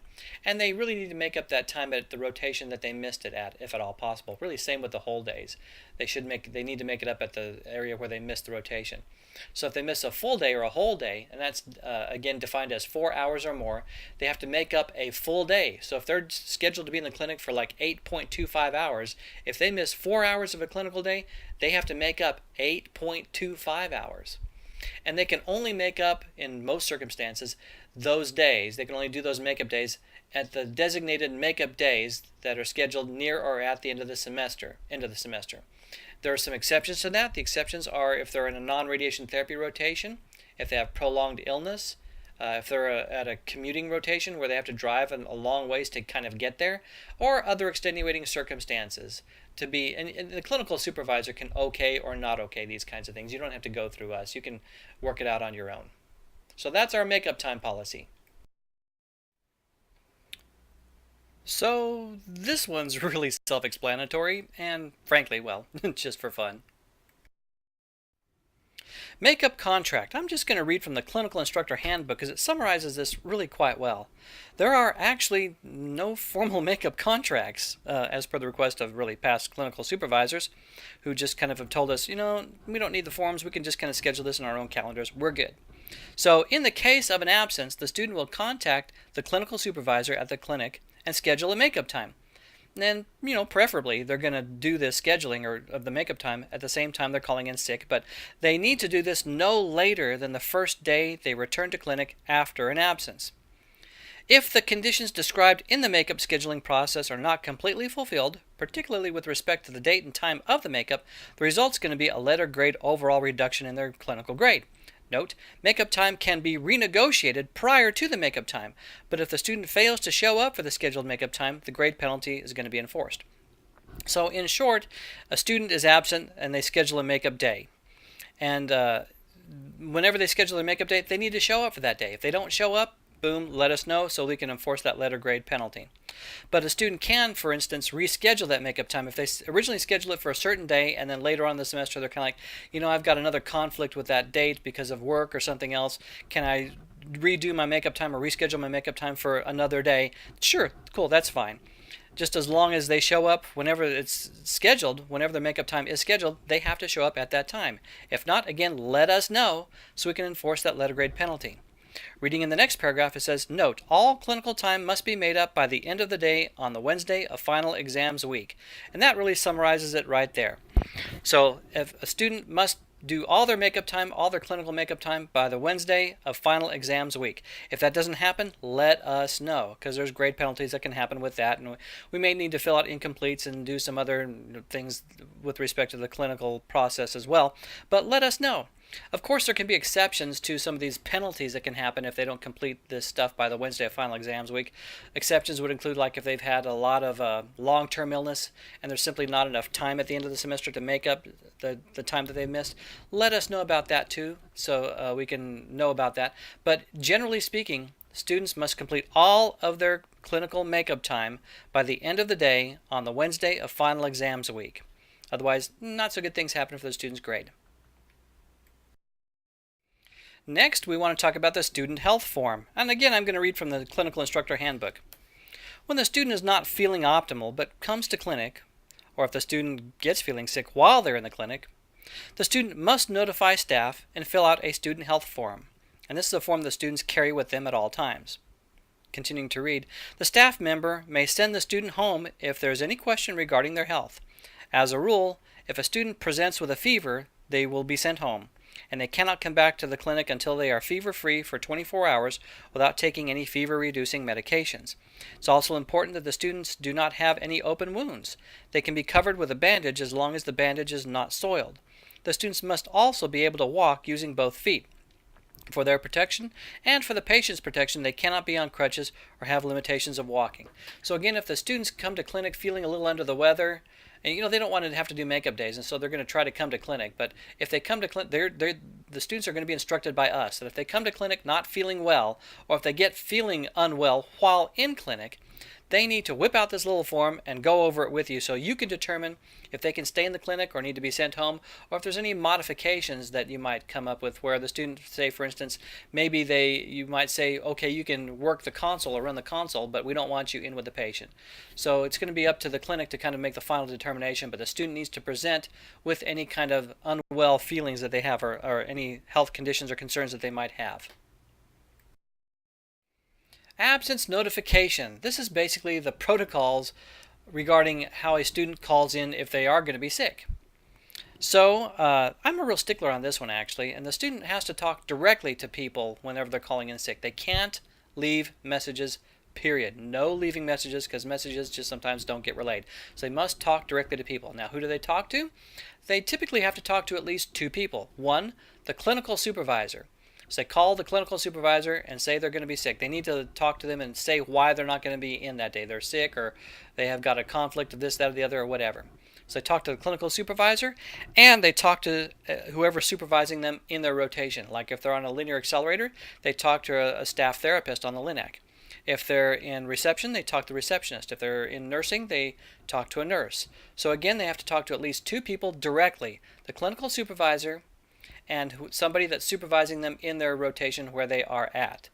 And of course the exception is like if the clinical supervisor is on vacation or something, then they don't have to talk to the clinical supervisor, duh. But generally speaking, again, they have to talk directly to these two folks, the clinical supervisor and somebody on the rotation they're on. And again, let us know if a student doesn't follow this procedure exactly, because again, I'm a real stickler about this, and there's some significant grade penalties associated with this, because this is a real dependability issue. Before I get into bad weather circumstances, before I leave absence notification, there's one more thing to talk about, and this is a new policy for us. When a student calls in sick, they have to call in sick or absent within 1 hour of their scheduled time to come in. So if they're scheduled to come in at 7:45 in the morning, they have to have contacted the people that they're assigned to contact by 8:45 in the morning. Again, if that doesn't happen, let us know, because that's going to affect the student's grade. Now, moving on to what happens if there's bad weather circumstances. Snow, blizzards, something like that. Does the student have to come to school or come to clinic? Well, here I've got kind of an abbreviated version of what happens with the weather policy, but it's pretty complete. It says here, if the public schools are canceled in the city wherever the clinic is located, students do not have to report, and they do not have to make up that time. Woohoo! Next bullet, if the schools are delayed, then the student reports at the delayed time. For instance, if a school, the public school is going to start classes at 10 o'clock in the morning instead of their regular usual time, then that's when the student would have to come in for the clinicals as well. If there's no cancellation and no delays, students can choose not to report if they feel it's just not safe to drive to school, but in that case, they would have to make up the time just as if they were sick. So I tell the students, if you think it's risky to drive to clinic, then, safety first. It's not that big of a deal to have to make up a day. But if the schools aren't canceled or delayed or whatever, then they would have to make up that time. And so the students are aware of that. Next, commuting students can be sent home early if bad weather is approaching. Or really, use common sense here. I mean, if a student lives, 20 miles away and there's bad weather really rolling in fast, and you're kind of concerned about the student's welfare, driving back home because they're already at the clinic and it's getting bad weather, it's okay. Send them home and they don't have to make up the time. Use your own discretion on that. Then the last thing it says, students do not report to clinic during school holidays. So do keep that in mind. If there's school holidays that may not coincide with your clinical holidays, for instance, we have spring break, and we also have a fall break now. So students do not report to clinic during those times, even if they don't coincide with your clinical holidays. Oh, one more thing worth noting about bad weather policies. If a school is canceled and the students don't have to come in and they're not going to have to make up time, but suppose your clinic is still open, the student can still come in if they want to. They can volunteer to do that and just kind of make up time if they want to that way. It's really kind of up to you. You might feel that there's not going to be a lot of worthwhile experiences for the student because, frankly, a lot of patients aren't going to show up. So it's really kind of the ball's in your court with respect to if you want them to come in and report. But certainly they can do that if you're willing and if they're willing. Moving on now to timesheets, what you're looking at now is a portion of one of the basic timesheets that we use. A lot of our stuff is done online with respect to grading, but we still use paper timesheets. The top information is filled out by the student, and they write down the supervisors. Supervisors being really anybody that's going to be initialing them in and out during the day. This timesheet is for the very first semester in the program. There's more of it below out of the screen that you can't see, but essentially we've got two little blocks here in each little table, and each of these blocks represents a day. Mondays here, Fridays here, Mondays here, Fridays here. The student writes in the day, then they sign in when they came in the morning, sign out when they left in the morning for lunch, for instance, sign in again in the afternoon, sign out for the afternoon. If there's any miscellaneous times that they come in and out, for instance, if they have like a doctor's appointment, then here's just basically a couple of extra columns they can use for that. So if they have a doctor's appointment at like 10 o'clock in the morning, they can write morning in at like 7:45, morning out at like 9:45. And then for the afternoon, they would just kind of say if they came back from the doctor's appointment at 11, they could go afternoon in at 11, afternoon out at noon, basically lunch. Then the miscellaneous in and out basically becomes their after lunch and end of the day times. Then the total time, they write down how much time they spent that day, like 8 hours or 8.25 hours or whatever. And then here's where you just initial at the very end. So the student needs to approach one of the radiation therapists at the end of the day and have them initial, and basically whoever's initialing that day is just checking and verifying that all these other times throughout the day are correct.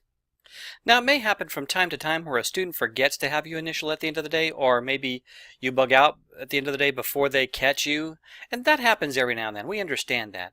So on the next day, like Friday for instance, they can catch you on Friday and have you initial for Monday, verifying that all those times were correct. However, if it's the student that forgot to have you sign out on Monday, and then they forget again on Friday, that means that they've gone 2 days so far without you initialing, then this first day is going to be void for them. In other words, they're going to lose that time and have to make up the time just as if they weren't even there. And the reason we do that is simply because we've had problems in the past where a student would go the entire rotation without having anybody fill in all their stuff, and then at the very end of maybe a 5-week rotation, the student will say, "Hey, can you sign in or sign me for all my times?" And the therapist is like, "I don't remember 5 weeks ago if you came in these times or not." So we understand that this happens once in a while where a student might forget or might not get a timesheet signed. That's okay. But essentially, we're discouraging students from letting this happen frequently or commonly by in short, making them lose that time and have to make it up. That's a pretty strong deterrent for the students. Now, when a student comes in the morning, say they're supposed to be there at 7:45 in the morning, instead of 7:45 as the time in, they would write actually it's okay for them to go ahead and write 7:45. And if they go out at noon, write 12 o'clock. Afternoon in 1 o'clock would be fine if that's what you're used to. Then afternoon out 5 o'clock. Then the total time in this case, instead of 8 hours and 15 minutes, we want them to write essentially decimal points representing the hour times. So instead of 8 hours and 15 minutes, they'll write 8.25 here, meaning 8 hours and 0.25 or a quarter of another hour. So that's what we want on the total time, is the 8.25 if that's what they're scheduled for. By the way, with respect to the lunch times, like the morning out and afternoon in, we kind of have a when in Rome policy. So if you guys take an hour lunch, then the student takes an hour lunch. If you guys take a half-hour lunch, the students take a half-hour lunch. But here's the thing with respect to signing in, and we want to kind of keep this really going really strong. We want them to sign in and sign out to the nearest quarter hour. Well, not exactly the nearest quarter hour. But the way it works is like this. If they come in at 7:40 in the morning and they're supposed to be there at 7:45, then they still write in 7:45, even though they were there like 5 minutes early. That just keeps things nice and simple, so everything's kind of on the quarter hour with respect to their times in and their times out. Now, the thing where it can be a little more, making sure the students come in on a timely basis, because dependability is really important. If they come in at 7:46, then they have to go to the next quarter hour for their morning sign-in time. They'd have to write 8 o'clock. So that's another way of motivating the student to come in on time. So if they're there at 7:45, then they write in 7:45. If they're there at 7:43, they still write 7:45. If they come in at 7:35 even, then they still write 7:45. They write to the next highest quarter hour. But if they come in again at 7:46 or 7:48 or 7:50, then they have to write the next highest quarter hour, which is 8 o'clock. Now sometimes a student might come in early to help make up some time. They might come in at like 7:15 or something, well, to maybe watch the morning quality checks or whatever, so that they can make up some more time. That's okay, but anytime a student comes in more than 15 minutes early or stays more than 15 minutes late, then not only do they have to have you initial at the very end, but they also have to have you initial right above or near the time where they came in early or stayed late. So if they came in at 7:15 in the morning, that's too early for their scheduled time. So we want you to sign or initial. They have to have you sign or initial above that time that's different than what their scheduled time is. And what that does is that essentially verifies for us that when they came in at 7:15 in the morning, there was something for them to do that you have approved. So if there's morning quality checks and the student comes in early to check that out, and that's a nice, great activity for them to watch, then that's fine. They're going to sign in early, and you initial saying that they came in early and that there was something good for them to see, good for them to participate in. Now, what we don't want to do, though, is just have them come in at like 6 o'clock in the morning when there's nothing going on and write 6 o'clock and just kind of make up time when there's nothing going on. We don't want to do that. So in short, when they sign in, they have to get you, it's not up to you, they have to get you to initial that change in their routine time, and that validates that there was something going on that was good for them to see during that time, and demonstrates they weren't just sitting around gaining time or accruing time, basically. By the way, students are not required to stay past their scheduled times. Like if they're scheduled to get out at 5 o'clock in the afternoon, then they are not required to stay past 5 o'clock in the afternoon. But they may do so on a voluntary basis, again with the supervising therapist initials at or around or above that time. And they can do that if they so desire and are able to. The supervising therapist must be present, though, in order for them to stay late or to show up early. Students may not be graded down in any way for staying past their schedule or for not staying past their scheduled times if they're asked to. In other words, a student may have a job or something. Well, if their sign-out time is 5 o'clock, their sign-out time is 5 o'clock. If their stuff's still going on and they want to stay and they volunteer to stay, hey, more power to them. That's great. But we can't require them to do that. That's one of those accreditation things for us. So let's say the student's supposed to get out at 5 o'clock and it's 5 minutes till 5, and the next patient that comes in is going to take 20 minutes. What to do? We typically tell the students that once you start a patient, we really kind of want you to stay through the finish of that patient's treatment. But in this case, that would put the student over their time limits. So what we recommend in this case is for the student to go ahead and sign them out at 5 o'clock, even though it's just a few minutes early. So in that case, a little leniency, that's fine. We're okay with that. Speaking of which, say the student's scheduled until 5 o'clock, but the patient load is done and complete, and all the tasks and chores are completed, and it's, there's really nothing else constructive to do. I mean, there's just nothing else to do. Even the therapists are getting ready to leave, and it's just like 4 o'clock in the afternoon, or maybe even earlier than that. Well, in such a case, and for simplicity's sake, the student would sign out at their scheduled end of the day time, like 5 o'clock, not the time they're actually released, and they don't have to make up that time. The student may politely ask if there's anything else to do, or if there's absolutely nothing else to do, if they keep on saying, is there anything else I can do before we get done for the day? Then again, it's perfectly okay to sign them out for the end of the day, even though it's earlier than the end of the day. And tardiness is really frowned upon. So if a student comes in later than their scheduled time, be sure to, when you're reviewing this with your initials, be sure to review and check that all the times are accurate. And if they're late, you need to make sure that they sign in late, because there are grade penalties for being late chronically. So we need to document that as well. Of course, different schools have different ways of tracking time, and our online clinical student tracking system actually does have the ability for us to track time online, but it's really cumbersome. Trust me, you don't want us to be using it. So we're still sticking with old school paper timesheets, as it's going to be just a lot easier to keep up with. Next thing to talk about is something we call interim evaluation forms. Essentially, if a student is rotated in a radiation therapy area like a LINAC, a SIM, or even dosimetry, students will hand out to the staff a very short form. It's only like 2 or 3 questions.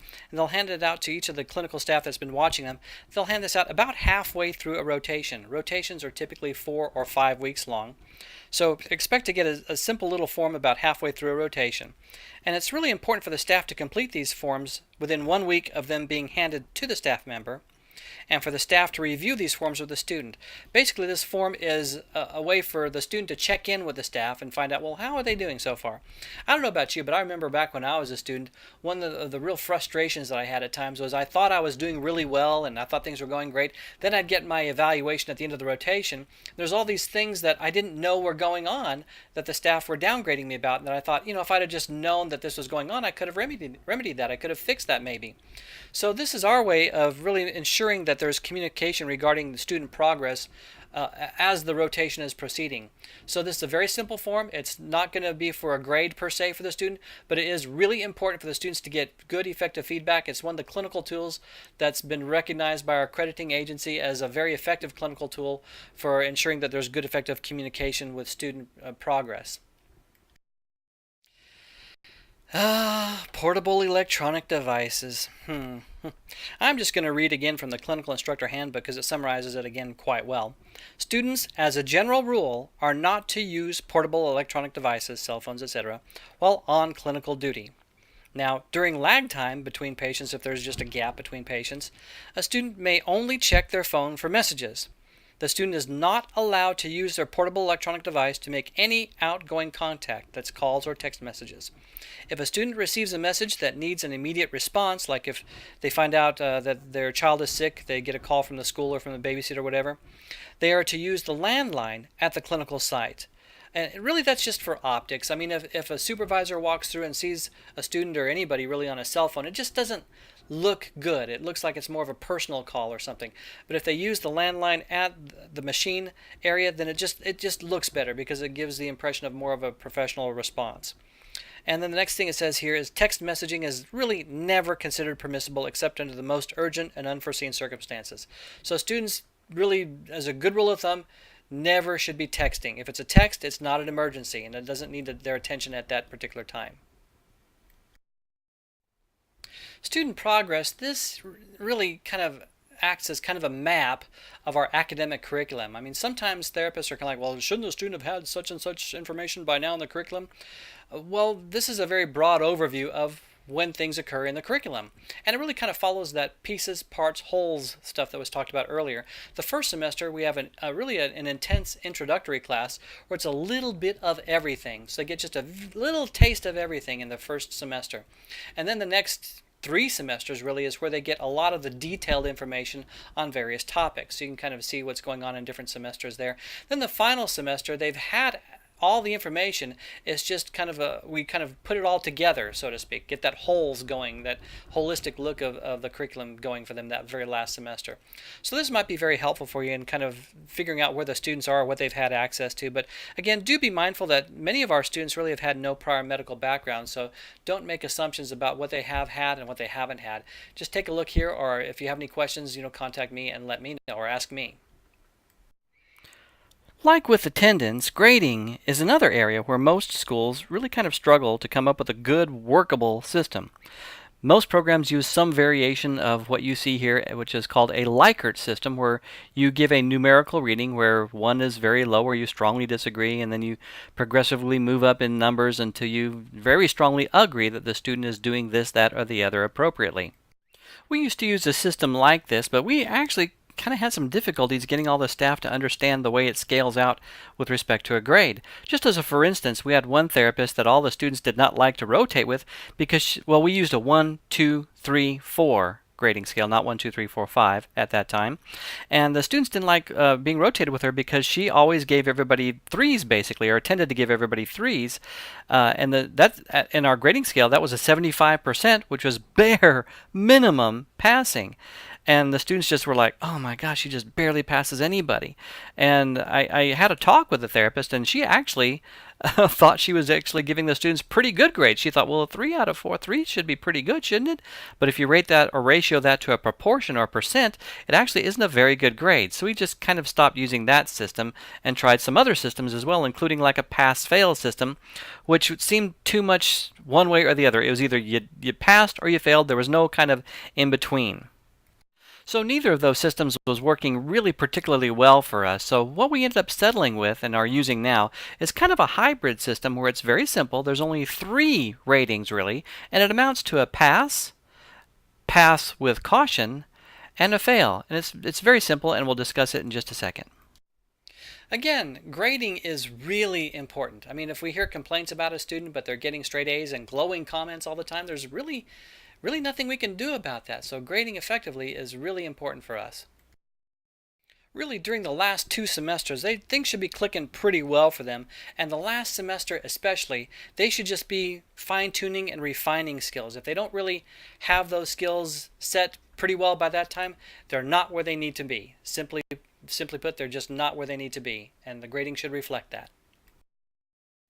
At the same time, we really want to catch things early too. If you see issues that are concerning early on, those need to be brought to the forefront early on. So we need to kind of address things, nip things in the bud really, as soon as we can identify that there's any issues that might be something that you're worried about carrying on later on.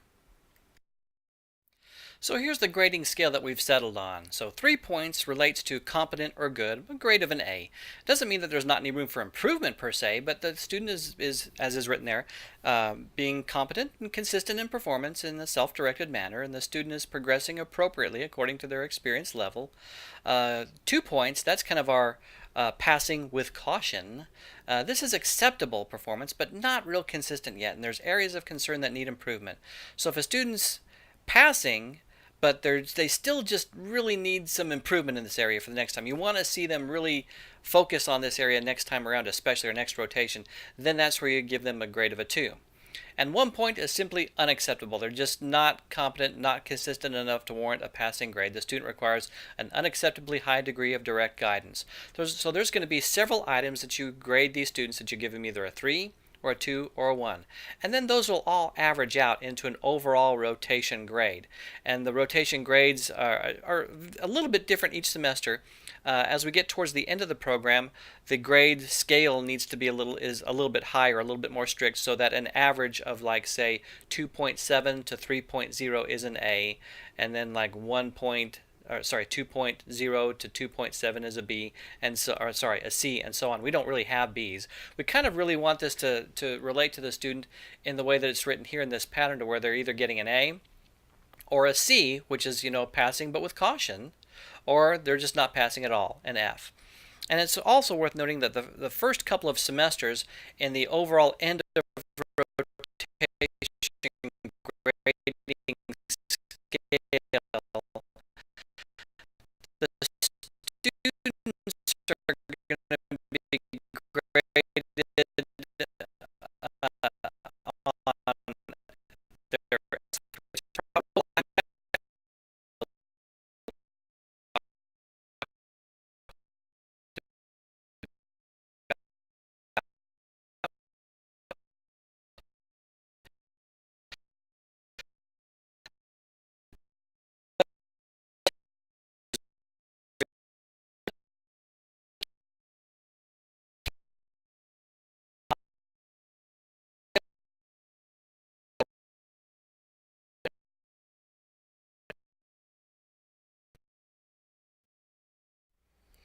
Now, as we move on, I do want to mention that if a student is rated as failing in one particular scored item by you, that doesn't mean they failed the rotation, because it's all kind of averaged in. But if a student does fail a rotation, and you give them enough 1s that they fail the entire rotation, well, that's not cool for the student. We've got a couple of rules with respect to failing rotations. We have a 3 strikes and you're out rule. If a student fails 3 rotations, and rotations are again typically 4 to 5 weeks in length, if a student fails 3 rotations during the entire curriculum, then they're out, unless there's extraordinary extenuating circumstances. But by and large, 3 strikes and you're out. Also, if a student fails 2 rotations in a semester, there's typically 3 rotations in a semester. If a student fails 2 of those rotations, well, they're going to fail the semester. And if they fail a semester, again, they're out. So a couple of rules of thumb to keep in mind. Now moving along to name tag and dosimeter badge. Name tags, we're working on a way for students to get Amarillo College name tags, but either they have to have an Amarillo College name tag and or a hospital name tag. So one way or another, they have to have identification with them. In addition to that, they also have to have their dosimeter badge, which we'll be sending them through the mail. They have to have a dosimeter badge. We change those out, by the way, every other month. So they have to have that along with them too. If they don't have those two items, they can't be in the clinic, and essentially they're in violation of a dress code. Speaking of dress code, here's some dress code highlights. In addition to the name tag and dosimeter badge requirements just mentioned, well, essentially we take a when in Rome policy. So we want the students to follow the basic dress code policy of the clinical facility. But here's some of the guidelines we've been using in Amarillo. So the students in our area wear scrubs. Doesn't matter what color. Around here we want them to wear navy blue, but you can have them wear whatever color you want them to wear. Typically, I would say for distance clinical sites that if a student already has scrubs, think about letting them wear the scrubs they already have, unless you have some other specific requirements. And the students should wear white or mostly white tennis shoes. Students are also going to get an Amarillo College patch that they're going to sew onto their right shoulder sleeve of their scrub shirts. So make sure the students have that, although you might be a little lenient on that the first couple of weeks of school. But again, soon, once school starts, they need to have that Amarillo College patch on their right shoulder sleeve. Whoa! Okay, so we want to avoid what we call gaudy makeup. Now, gaudy is a matter of perspective, but I think this certainly qualifies as gaudy makeup. So use your own discretion there. But in addition to avoiding gaudy makeup, we tell the students to avoid perfumes and colognes, really. So we want to avoid those strong chemical odors. Whoa! Again, you know, I'm wondering how does this person get through airport security? At any rate, with respect to hair, in Amarillo we say that hair has to be color that can occur naturally in nature, so no pink, purple, green streaks or whatever in hair. With respect to piercings, we recommend no more than one piercing per ear for ladies only, and of course no tongue piercings that can impair or impede speech, and no visible tattoos. So this person's out on all three of those. So 3 strikes and this person's out. So even though the students are wearing scrubs, there's still the potential for underwear to be showing, like boxer shorts or, no, we don't want any of that to be showing. No men's or women's underwear showing, period. And of course, if they're not wearing any underwear, well, just say no to crack. Also, wearing a t-shirt under the scrub top may be required for some women, just so there's nothing extra showing there as well. Fingernails need to be kept nice and trim, and no artificial nails, period. That's kind of a germ thing. So in addition to, or maybe instead of these basic requirements, the students again should follow the clinic-specific dress code policies of the clinical facility. And if a student is not in compliance with the dress code, they are to be sent home until they are in compliance with the dress code, and they lose that time and have to make it up. Chemical abuse and accident reports. Okay, so if you suspect a student of being, quote, chemically impaired, end quote, or if there's an incident accident report, like last semester we had a student who banged her head really hard on the gantry and actually cut her head open, requiring some staples. Well, here's what you do. First, notify Amarillo College Police, and they are not security, they are actual police. So notify Amarillo College Police at the phone number there. And there's an emergency phone number too for like after hours. Keep in mind that we're Central Standard Time, so you might be a couple of hours away from us. But the emergency number is pretty easy to remember, well, sort of anyway. At least the last 3 digits are 911. And then you report the incident and ask for advice.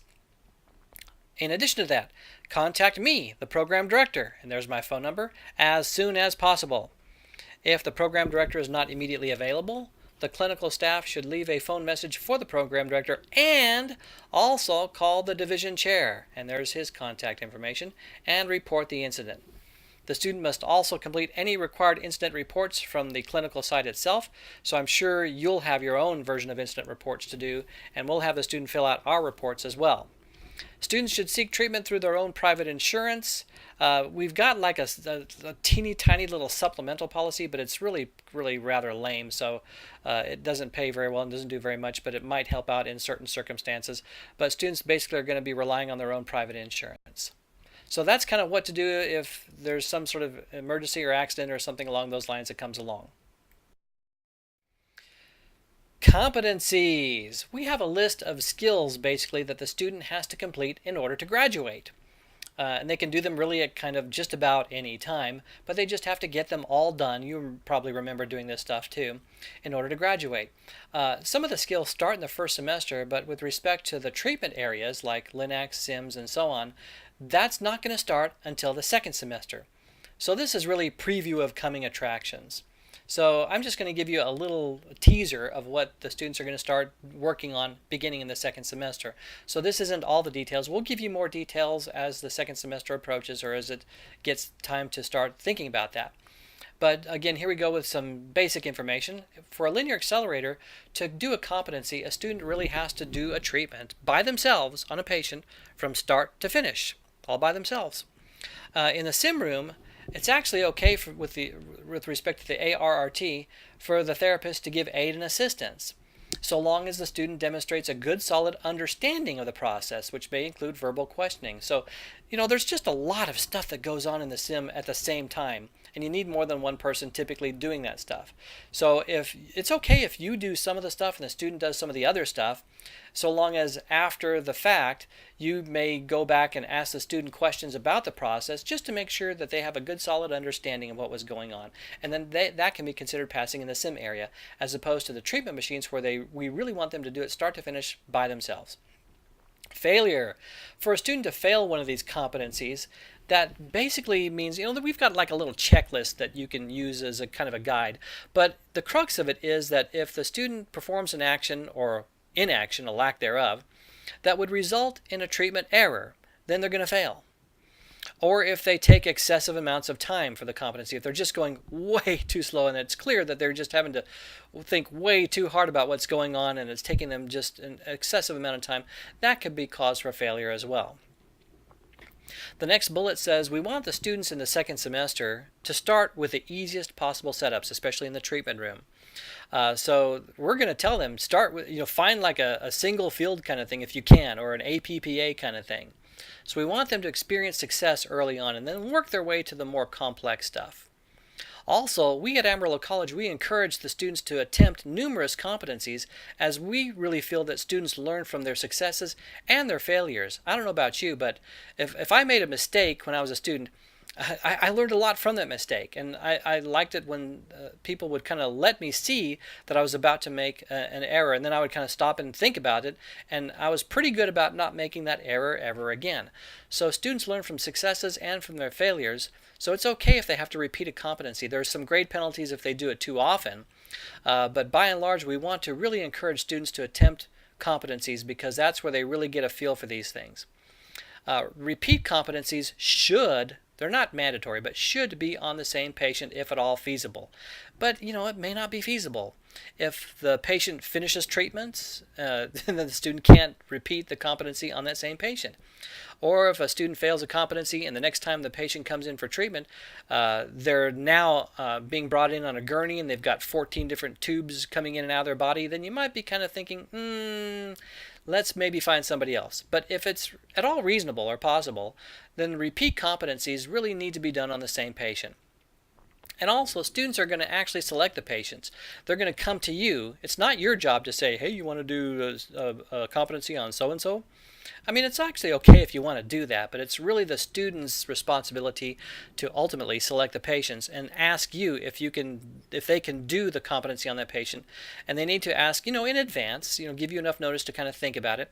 And it's really your call as to whether or not that would be a good one to do. But really, we encourage you to say yes. Anytime it's at all reasonable, say yes, because again, the students really learn from doing these things and doing it on their own, flying solo. That's where they really get in there and learn the game, so to speak. So we really want to encourage that. So unless you know that the patient is just like, again, having 14 different tubes coming in and out of them, or is just more complex than what the student really thinks it's going to be for their experience level, then say yes. So that's kind of competencies in a nutshell. And in winding this thing down, here's a nice kind of final thought to think about from the student's perspective. Tell me, and I might remember. Show me, I might also remember. But involve me, and I will understand. If you have any questions, please do jot those down in the evaluation form that is going to be handed out to you in just a minute by the moderator of this video.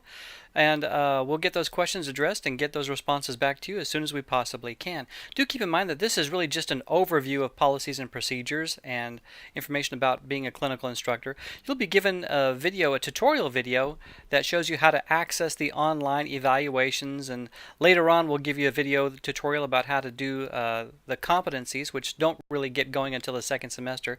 So this is just really an overview rather than a whole lot of specifics. And what do you say we call it a day, huh? Well, that's all, folks.